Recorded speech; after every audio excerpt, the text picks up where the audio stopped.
넌 키도 있는데 투수해보는 게 어때? 중학교 때 그를 가르치던 스승의 권유. 하지만 그는 답했다. 저는 투수가 아니라 타자로 대성하고 싶습니다. 그에게 야구는 곧 방망이였기 때문이다.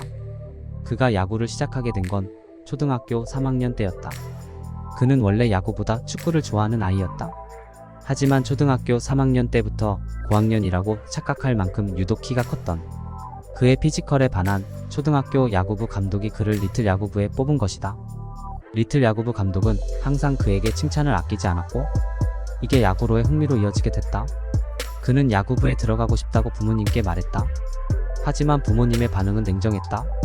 운동선수로 대성한다는 건 매우 어렵다. 하지만 이런 단순한 이유는 그의 열정을 식히기엔 너무나도 부족했다. 부모님의 반대에도 그는 무작정 야구부에 정식으로 들어갔고 결국 부모님은 그의 열정에 못 이겨 야구선수라는 꿈을 응원하게 됐다. 초등학교 6학년 때 167cm로 피지컬이 유독 뛰어났다 보니 그를 가르치던 사람들은 종종 투수는 어떻니? 라고 물어봤다. 하지만 그가 바라보고 있던 것은 오직 타자.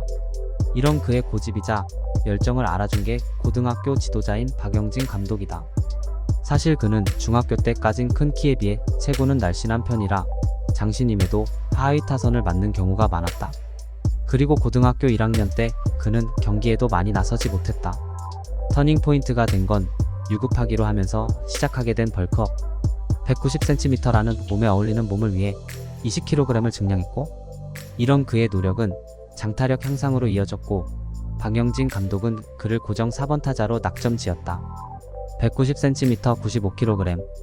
누가 봐도 거포형 체형이 된 그는 2학년 때부터 학교를 대표하는 4번 타자로 황금사자기, 대통령배 예선에서 맹활약하며 팀의 타선을 이끌었고 특히 명문고 열전에서는 우승까지 얻어냈다.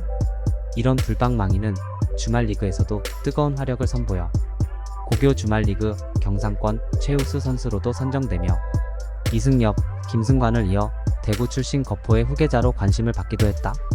하지만 고등학교 졸업해에 나온 드래프트에서 그의 이름을 부른 구단은 아무것도 없었다. 원래 체구가 마른 편이다 보니 덩치에 비해 빠른 발을 가지고 있었지만 고등학생 때부터 1루수, 3루수, 좌익수, 우익수까지 수비 부담이 적은 포지션 하나에서도 제대로 적응하지 못하며 수비의 불안감을 드러냈다.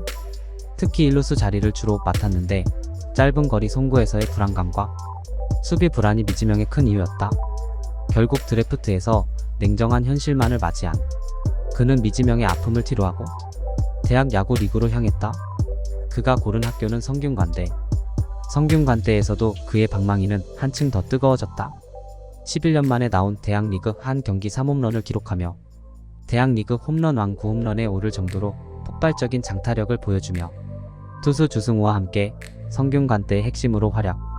이 활약을 높게 평가받아 2018년에는 U23 국가대표에도 뽑혀 국제대회에서 4번 타자로 뛰면서 홈런도 쏘아 올렸다. 하지만 드래프트 직전해인 2019년에 코뼈 골절과 대학교 4학년에 꼬라박는 대사병에 걸리며 3학년 때와 비교하면 장타율은 거의 반토막. 매년 상승 곡선을 그리는 삼진율도 문제로 꼽혔다. 대학 리그에서 손꼽히는 장타력을 가지고 있으나 고등학생 시절부터 지적받던 수비력, 떨어지는 컨택력이라는 눈에 띄는 단점도 같이 있다고 평가받았다.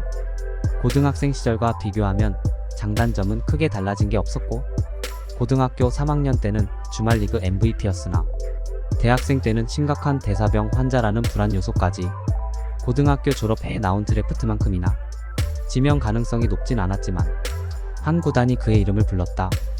SK 와이번스 지명하겠습니다. 상원고 성균관대 외야수 류효승 지명하겠습니다. 당시 SK는 야수와 저완투수 보강에 집중했다. 문승원, 서진용, 하재훈 등 우한 파이어 볼러는 있었지만 저완은 김광영과 김태훈을 제외하면 눈에 띄는 활약을 보여준 선수가 없었다.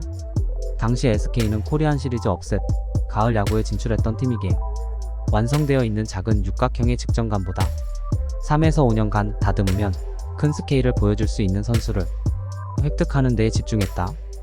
SK는 3에서 5년간의 담금질하는 기간을 고려해 류효승이 가진 장타력이라는 강점을 잘 살리면 컨택과 수비라는 단점을 충분히 보완할 수 있다고 판단한 것이다. 지명 이유를 설명하면서 밀어서 담장을 넘길 정도로 뛰어난 장타 능력이 있음을 강조했다. 타고난 홈런 타자에게 중요한 밀어서 홈런 치는 능력이 있다. 라는 평가를 내린 것이다. 특히 당시 감독이었던 그분은 류효승의 장타력은 김동엽급이다. 라며 장타력 하나는 인정하는 말을 남겼다. 한 가지 TMI라면 류효승은 고등학교와 대학교 시절에 주로 출장한 포지션은 일루수였는데 드래프트 현장에서는 외야수로 지명됐다. 그 이유는 지명타자로 종종 나올 만큼 짧은 거리의 송구에 대한 부담감이 있어 외야로 전향하면 타격에만 집중할 수 있어 더 좋은 성장을 기대할 수 있겠다고 판단했기 때문이었다. 스프링 캠프 때도 제2의 김강민이라고 평가받으며 끝까지 살아남은 최지훈이 이레귤러라 그렇지? 신인치고 스프링 캠프에서 오래 버텼다. 2군에서 상당히 인상적인 모습을 남기면서 데뷔 시즌의 1군 콜업 성공이라는 과업을 달성해냈다. 본인의 고향인 대구에서 삼성 라이온즈의 홍정우 선수를 상대로 홈런을 기록하며 데뷔 시즌에 홈런을 기록했다. 부여받은 8타석에서 결과를 낸 건 이 한 타석뿐이지만 본인의 장점은 제대로 보여준 한 타석이었다. 2022년에는 홈런은 없었지만 3할에 가까운 타율을 기록하며 준수한 타격을 보여주고 있었는데 7월에 군 문제를 해결하기 위해 군대를 갔고 2023년 4월에 다시 그라운드로 복귀했다. 비슷한 포지션의 1군에서 어느 정도 성과를 냈던 상위호환인 하재훈이 있다 보니 복귀 후에 자리 경쟁이 쉽지 않을 것이라는 예상이 많았는데 퓨처스에서 폭격에 가까운 성적, 한유섬의 부진, 하재훈의 부상 등으로 많은 SSG 팬들에게 주목의 대상이 되고 있다. 특히 매력이라면 대학 시절부터 좋은 평가를 받던 장타력의 발전이 눈에 띈다. 특히 106타석이라는 적은 타석수에도 6개라는 많은 아치를 쏘아 올렸다. 첫 시즌과 비교했을 때 4사구가 줄어든 게 보이지만 그만큼 적극적이고 공격적인 스윙을 한다는 의미가 될 수도 있다고 생각한다. 류효승의 롤모델은 한유섬이다. 뛰어난 체격 조건, 대사병, 부족하다고 평가받은 수비력과 어정쩡한 포지션까지 여러 부분에서 공통점을 공유한다.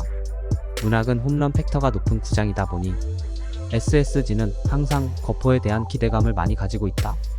한유섬이 상무를 갔다 온 후 잠재력이 폭발한 것처럼 류효승 역시 군 문제를 해결하고 장타력의 폭발 조짐이 보이고 있다.